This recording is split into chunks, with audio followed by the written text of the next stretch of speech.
हम लोग पढ़ रहे हैं आवर्त सारणी, और उस आवर्त सारणी में आप लोग पहले पढ़ चुके हैं आवर्त सारणी का इतिहास, यानी कि किन किन वैज्ञानिकों को द्वारा आवर्त सारणी दी गई, जिनमें से 4 हम पढ़ चुके हैं। और 5वां जो पॉइंट है वो है इसमें मेंडलीव की आवर्त सारणी। मेंडलीव की आवर्त सारणी। इन्होंने क्या किया था कि तत्वों को परमाणु भार के बढ़ते क्रम में व्यवस्थित किया था। इस आधार पर मेंडलीव ने अपना एक आवर्त नियम दिया था, जिसे मेंडलीव का आवर्त नियम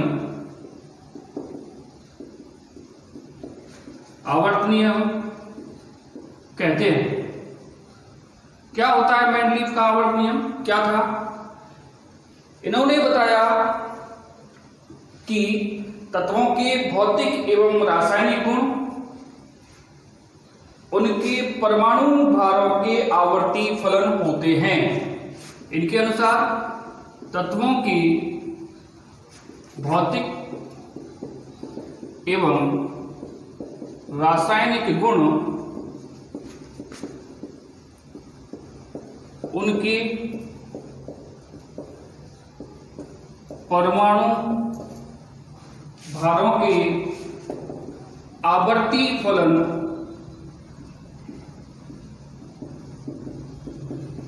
होते हैं। अर्थात इन्होंने क्या किया कि जो तत्व हैं, इन तत्वों को अर्थात इन्होंने तत्वों को आवर्त में परमाणु भार के बढ़ते क्रम में व्यवस्थित किया।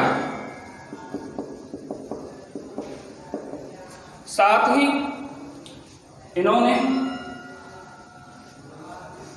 इस आवर्त सारणी में कुछ क्षैतिज पंक्तियां बनाई। इन क्षैतिज पंक्तियों में इन्होंने समान गुणों वाले तत्वों को रखा। इन क्षैतिज पंक्तियों को आवर्त कहा गया। इन क्षैतिज पंक्तियों को आवर्त कहा गया। इसी के साथ इन्होंने कुछ ऊर्ध्वाधर स्तंभ भी बनाए, जिनको वर्ग या समूह कहा गया। वर्ग या समूह। इन्होंने आवर्त की जो संख्या रखी थी, आवर्त की संख्या जो रखी थी वो रखी थी 7, और इनके अनुसार वर्ग या समूह की जो संख्या थी वो संख्या थी 8। और इन वर्गों को 2 उपवर्गों में भी बांटा, और इन 2 उपवर्गों को ए और बी में विभाजित किया। इस तरह से मेंडलीव ने अपनी आवर्त सारणी बनाई। एक रोचक तथ्य यह है कि मेंडलीव की आवर्त सारणी जब बनी थी तो उस वक्त तक अक्रिय गैसों, नोबल गैसेज जिनको कहा जाता है, इनकी खोज नहीं हुई थी। और जब इनकी खोज हुई तो उसके बाद इस मेंडलीव की आवर्त सारणी को मॉडिफाइड किया गया था, और मॉडिफाइड करने के बाद अक्रिय गैसों को 0 वर्ग में रखा गया था। इसकी कुछ विशेषताएं हैं इस आवर्त सारणी की। इन्होंने क्या किया, मेंडलीव साहब ने आवर्त सारणी में कुछ रिक्त स्थान छोड़े और घोषणा की कि भविष्य में कुछ तत्वों की खोज होगी जिनको इनमें रखा जाएगा, और वो तत्व जो रिक्त स्थान छोड़े थे उनको कहा गया एका बोरोन, उनका इन्होंने नाम बताया था एका बोरोन के लिए इन्होंने, एका बोरोन जिसको कहा, उसके लिए जो जिस तत्व की खोज हुई वो था स्कैंडियम। दूसरा एक रिक्त स्थान और छोड़ा जिसको इन्होंने कहा एका एल्यूमिनियम,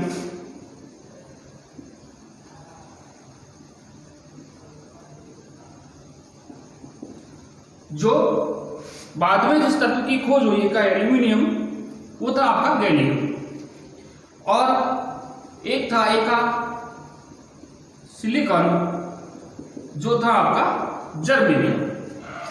तो कुछ रिक्त स्थान छोड़े, उन रिक्त स्थानों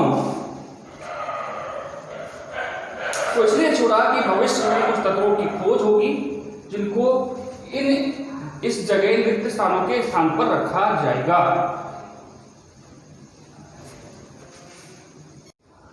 यदि हम देखें मेंडलीव की ओरिजिनल पीरियोडिक टेबल को हम देखें तो यहां देखें कि मेंडलीव ने अपनी आवर्त सारणी को 8 वर्गों में विभाजित किया था, 8 ग्रुप्स में विभाजित किया है।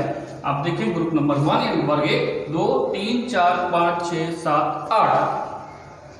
8वें वर्ग में यदि वर्गों को और देखें तो इन्होंने उप वर्गों में विभाजित किया, ए और बी में, ए और बी, ए और बी। ये हम मॉडर्न पीरियोडिक टेबल में भी देखेंगे। यदि ग्रुप 8 में देखें तो 9 तत्वों को इन्होंने रखा, 9 तत्व हैं, ये ध्यान रखना है, ये क्वेश्चंस आते हैं एग्जाम में। आगे और देखा जाए तो परमाणु भार के बढ़ते क्रम में इन्होंने तत्वों को रखा, किसमें, आवर्त में। तो आवर्त हम देखें, मान लो इसको एक आवर्त मान लें, हालांकि यहाँ एक आवर्त, ये एक आवर्त होगा यानी 1 वाला, 2 वाला, फिर 3 वाला, लेकिन उन्होंने एक सीरीज में बांटा। मैंने आवर्त लिख दिया है, मैं आपको पीडीएफ भेज दूंगा इसकी, आप उसमें देखना। तो यहां हम देखें जैसे लिथियम में, लिथियम का एटॉमिक वेट यानी परमाणु भार यहाँ 7 है, बेरिलियम का 9.4 है, 9.4, बोरोन का 11, कार्बन का 12, नाइट्रोजन का 14, ऑक्सीजन का 16 और फ्लोरीन का 19 है। तो जैसे हम देखें तो 7, 9.4, 11, 12, 14 ये परमाणु भार बढ़ता जा रहा है। इस आधार पर इन्होंने तत्वों को व्यवस्थित किया। एक बात मैंने आपको बताई थी कि इन्होंने अपनी आवर्त सारणी में कुछ रिक्त स्थान छोड़े, और रिक्त स्थान इसलिए छोड़े कि इन्होंने भविष्यवाणी की थी कि कुछ तत्वों की खोज होगी जिनको इन रिक्त स्थानों में रखा जाएगा। और मैंने आपको बताया था, पहला बताया था उसमें एका बोरोन, एका बोरोन जो मैंने आपको बताया था, उस एका बोरोन के स्थान पर इन्होंने स्कैंडियम को रखा। बाद में स्कैंडियम की खोज हुई और एका बोरोन के स्थान पर रखा। अब मैंने एका बोरोन कैसे इसको कहा, इसलिए कहा कि ये बोरोन के जस्ट नीचे है, इसलिए इसको बोल दिया एका बोरोन। फिर मैंने कहा एका एल्यूमिनियम, ये एल्यूमिनियम के जस्ट नीचे है, इसलिए इसको हम कहेंगे एका एल्यूमिनियम। और एका एल्यूमिनियम जो तत्व था जब खोज हुई तो वो गैलियम था। यदि हम इधर देखें तो आपके ग्रुप नंबर 4 में, तो यहां आप देखिए मैंने तीसरा जो आपको बताया था एका सिलिकॉन बताया था, क्योंकि ये सिलिकॉन के जस्ट सिद्ध में है यानी कि बी ग्रुप में आता है, इसलिए इसको कह दिया एका सिलिकॉन। और एका सिलिकॉन के स्थान पर जिस तत्व की खोज हुई वो जर्मेनियम था। इस तरह से हम इस आवर्त सारणी को देख सकते हैं। इसके बाद हम देखते हैं कि ये आवर्त सारणी फेल क्यों है। देखें, यानी कि मेंडलीव की जो आवर्त सारणी है इसमें क्या दोष थे इसलिए इसको नकार दिया गया। तो हम पढ़ेंगे मेंडलीव की आवर्त सारणी के दोष, क्या दोष थे वो हम देखें।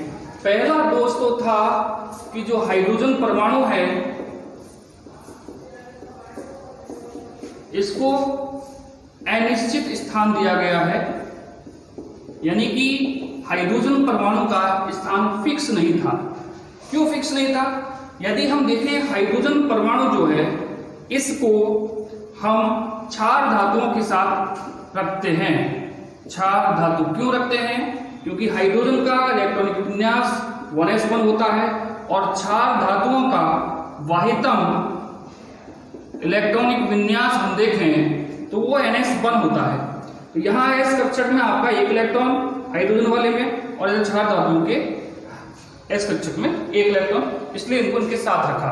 दूसरा, इनको हम वर्ग 7 यानी कि हैलोजन तत्वों, जो हैलोजन तत्व हैं, इन हैलोजन तत्वों के साथ भी रख सकते हैं। हैलोजन तत्वों के साथ भी रख सकते हैं। क्यों रख सकते हैं? क्योंकि यदि हम हाइड्रोजन को देखें और इस हाइड्रोजन में एक इलेक्ट्रॉन जोड़ दिया जाए तो ये H- बनाता है, और अब इसका हम इलेक्ट्रॉनिक विन्यास यहाँ लिखें कि 1s1 और ये हो जाता है 1s2 और 1s2 हो जाता है हीलियम के समान, He के समान। तो इसको यानी कि अक्रिय गैस विन्यास से प्राप्त कर लेते हैं। इसी प्रकार हैलोजन तत्व जो हैं आपके HCl, Br, I, यदि इनमें हम देखें जो आपका फ्लोरीन है, इस फ्लोरीन में एक इलेक्ट्रॉन जोड़ दिया जाए तो ये F- बनाता है, यानी कि हम इसका इलेक्ट्रॉनिक विन्यास देखें फ्लोरीन का 2 और 7, यहाँ हम देखें 2 और 8 हो गया, और 8 किसके समान हो गया?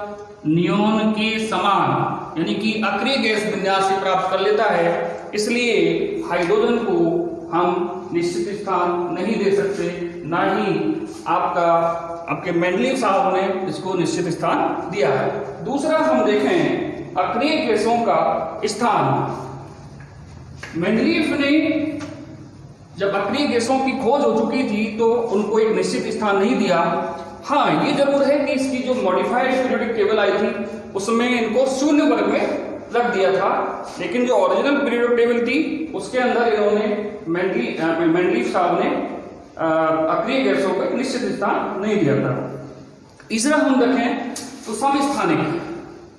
जो समस्थानिक है, समस्थानिकों का जो स्थान है वो निश्चित नहीं किया था। और समस्थानिक क्या होते हैं? समस्थानिक होते हैं जिन तत्वों के परमाणु क्रमांक समान हो और परमाणु भार भिन्न हो। जैसे हाइड्रोजन के 3 समस्थानिक होते हैं, 1H1, 1H2, 1H3, यानी कि ये तो हो गए इनके परमाणु भार और ये है परमाणु क्रमांक। तीनों हाइड्रोजन के परमाणु क्रमांक समान है, इसलिए ये हाइड्रोजन के समस्थानिक होते हैं।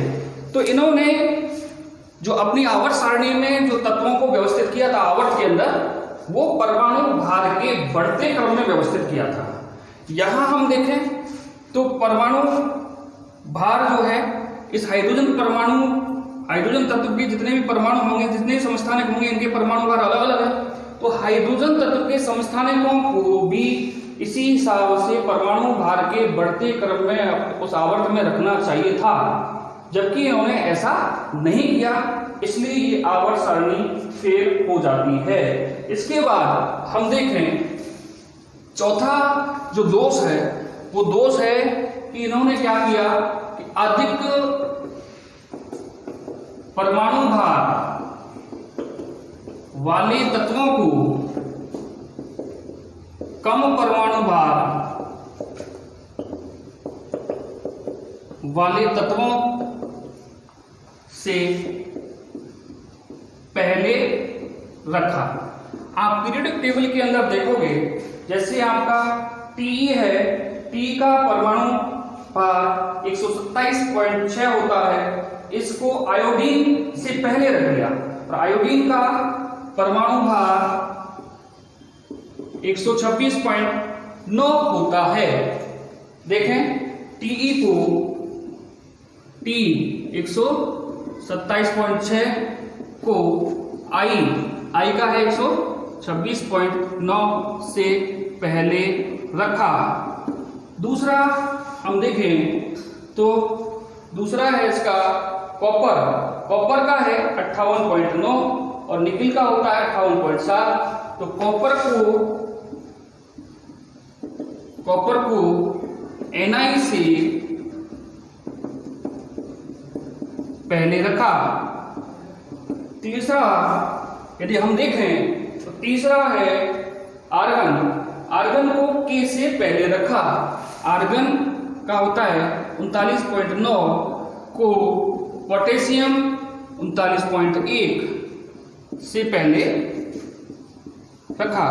इसलिए ये आवर्त सारणी फेल हो जाती है। कुछ ऐसे तत्व भी हैं, नेक्स्ट हम देखें, कुछ ऐसे तत्व भी हैं जिनके गुण असमान थे और असमान गुण होने पर भी उनको एक ही वर्ग में रखा। जैसे असमान गुणों वाले तत्वों को एक ही वर्ग में रखा। जैसे हम देखें क्षार धातु, जो फर्स्ट ये वर्ग था आपका, फर्स्ट जो वर्ग था, पहले वर्ग में इन्होंने क्षार धातु और सिक्का धातु को रखा। क्षार धातु आपका H या होगा नहीं, बाकी Li, Na, K, Rb, Cs और सिक्का धातु आपकी Cu, Ag, Au। ये सिक्का धातुएं होती हैं। इन दोनों को एक ही वर्ग में रखा, जबकि यदि हम इनके गुण देखें तो दोनों के गुण भिन्न होते हैं। इसी प्रकार छठवां हम देखें, इन्होंने क्या किया, समान गुणों वाले तत्वों को, जिनके गुण समान थे, उन तत्वों को अलग अलग वर्ग में रखा। जैसे एग्जाम्पल के तौर पर हम देखेंगे पीरियोडिक टेबल में कॉपर Cu, इसको फर्स्ट बी वर्ग में रखा, जबकि जो Hg है इसको सेकंड बी वर्ग में रखा, जबकि इन दोनों के जो गुण हैं वो लगभग समान होते हैं। नेक्स्ट जो लास्ट है वो हम देखें कि आठवें समूह में इन्होंने 9 तत्वों को रखा, लेकिन उनको उप वर्गों में विभाजित नहीं किया। इस कारण ये आवर्त सारणी फेल हो जाती है। नेक्स्ट हम देखेंगे मॉडर्न पीरियोडिक टेबल। धन्यवाद।